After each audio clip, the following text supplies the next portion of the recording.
एक बार मरा हुआ सर्प गले में डाल दिया तो बेटा कोई बड़ी बात थोड़ी है। मनो भैया बात तो गई है, कोनो 99 अच्छाई करे आदमी भूल जाए, एक आदमी तो धोखे से न पूछ पाई बस जीवन तो हम आ गए थे पूछी नहीं कोई तमिल उदना गए थे पानी नहीं पूछो पानी तक की नहीं एक बेर नहीं पूछ पाओ जीवन भर वो खो अपन टोच ना दे और 99 बेरे बेचारो मूड रगड़ रगड़ के पांव पर रखते हैं बाबू ले जाते हैं जो तो हम शक्ति गई।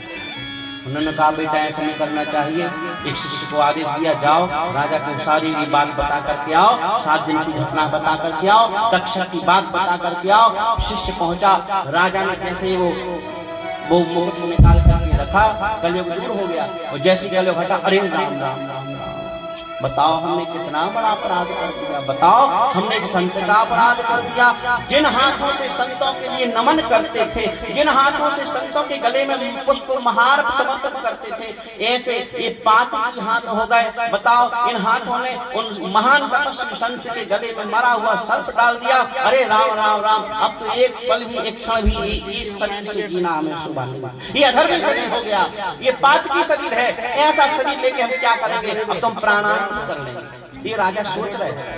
तब तक वो शिष्य आया, बोला महाराज जी आपके लिए समीप जी के बेटे ने तक्ष का सप्तमी हनि का श्राप दे दिया है, 7वें दिन तुम्हें तक्षक सर्प का दंश करेगा और गुरु जी ने कहा है अपना कल्याण करने के लिए कोई उपाय कर लो राजा तुम मुक्त हो जाओगे। क्यों? क्योंकि जिसको सर्प दंश करता है और व्यक्ति विष के कारण मरता है वो कभी करता नहीं है, वह भूत प्रेत के साथ बनकर के भटकता रहता है। राजा यदि तुझे तक्षक सर्प ने दंश कर लिया और तू बिना उपाय के मर गया तो तू इतना धर्मात्मा राजा है, इतना अच्छा राजा है, तूने धर्म के अनुसार राज्य को चलाया है, लेकिन तेरी अधोगति हो जाएगी, तू भूत प्रेत के साथ बन के भटकता फिरेगा यहाँ पर। इसलिए तू अपना कल्याण कर ले, तेरी अधोगति ना हो पाए कुछ उपाय कर ले राजा। ऐसा संदेश भिजवा दिया गुरु जी ने। तो राजा ने क्या कहा, क्या कहा 7वें दिन तक्षक सर्प दंश कर। अरे श्राप क्यों दिया तुम्हारे उस बालक ने? अरे वो बालक है छोटा सा बालक, उसकी बुद्धि भी छोटी, बताओ उसने हमको 7वें दिन मरने का श्राप दिया। अरे उसको श्राप देना ही था तो ऐसा श्राप दे देता कि जिस इस अधर्मी जीव ने, इस पापी व्यक्ति ने, जिसने मेरे पिता के गले में मरा हुआ सर्प डाला है, मैं श्राप देता हूँ कि तत्क्षण वह मर जाए। अरे इस पापी शरीर को मुझे 7 दिनों तक और ढोना पड़ेगा। मैं तो 7 पल इस शरीर को नहीं रखना चाहता था, पर उस शरीर ने तो 7 दिनों तक और जीने के लिए मुझे कहते, मैं तो अभी मरने वाला था, उपाय कर लो।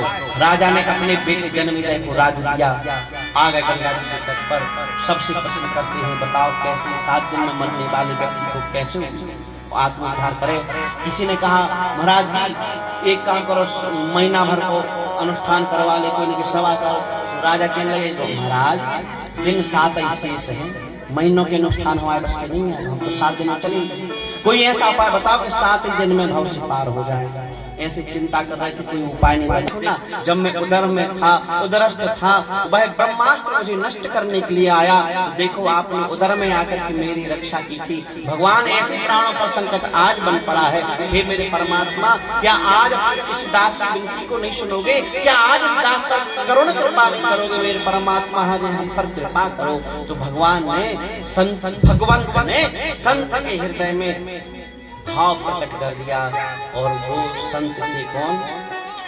श्री सुखदेव जी महाराज। और जैसे समाधि टूटी और सीधे उठे समाधि से और चल दिए वहां उस स्थान पर जहां परीक्षित बैठे हुए थे। समस्त हजारों संतों के समाज में जाकर के जब वो उपस्थित हुए श्री सुखदेव जी महाराज, सबने खड़े होकर के उनका स्वागत किया। सब खड़े होकर के सबने जय जय, सबने उनका खूब सम्मान किया।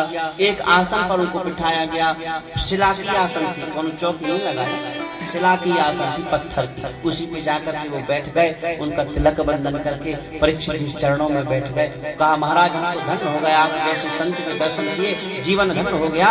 बड़ी बड़ाई 108 श्री 108 और 1008 कहने लगे। तब उन संतों ने कहा जी महाराज हो कि 108 1008 का जब प्रसन्न जिन नाराज हो, जिनकी ज्यादा बड़वारी न करेंगे, जी बड़ाई से नाराज हो जाते तुम तो अपने जीवन कैसे धन्य होगा, तुम मुक्त कैसे होगा, ये प्रश्न करो। क्योंकि संत का क्षण वो अन्न का कण बर्बाद नहीं करना चाहिए। संत का क्षण बहुत कीमती होता है, वो अन्न का कण भी कीमती होता है। एक अन्न का कण बर्बाद करोगे, एक दिन सामने थाली आएगी पर खा नहीं पाओगे। इसी प्रकार संत का क्षण भी बर्बाद नहीं करना चाहिए, अपने आत्म कल्याण का प्रश्न कर लेना चाहिए। उन्होंने कहा महाराज म्रियमाणम किम करिष्यति, महाराज जी जो 7 दिन का जिसका जीवन शेष हो उसको आत्मोद्धार के लिए क्या करना चाहिए। तो शुक्राचार्य जी ने कहा 7 दिन। पर राजा परीक्षित ने कहा महाराज जी मुझे विश्वास है। बोले आप जैसे संत के दर्शन हो गए हैं, जिस क्षण आप जैसे दिव्य संत के दर्शन हो गए, मैं तो उसी क्षण मुक्त हो गया। अब मुझे कोई शंका नहीं है, अब मुझे विश्वास है कि मेरी मुक्ति पक्की है। क्यों? आप जैसे दिव्य संत के दर्शन हो गए। जब ऐसे दिव्य संतों के दर्शन होते हैं भैया तो भगवान को कृपा करनी पड़ती है। मुझे विश्वास है कि मुझ पर भगवान भी कृपा करेगा और मेरा कल्याण होगा, मेरा उद्धार होगा। आप जैसे संत के चरणों में बारंबार प्रणाम है और आप हमके भगवान कृष्ण के पावन पावन चरित्र और जितने अवतार हैं उन सब अवतारों की कथा कहना प्रारंभ कर दिया। और इन्हीं शब्दों के साथ आज की मंगलमयी यह अमृतमयी कथा भगवान श्री कृष्ण के पावन चरणों में समर्पित करते हैं।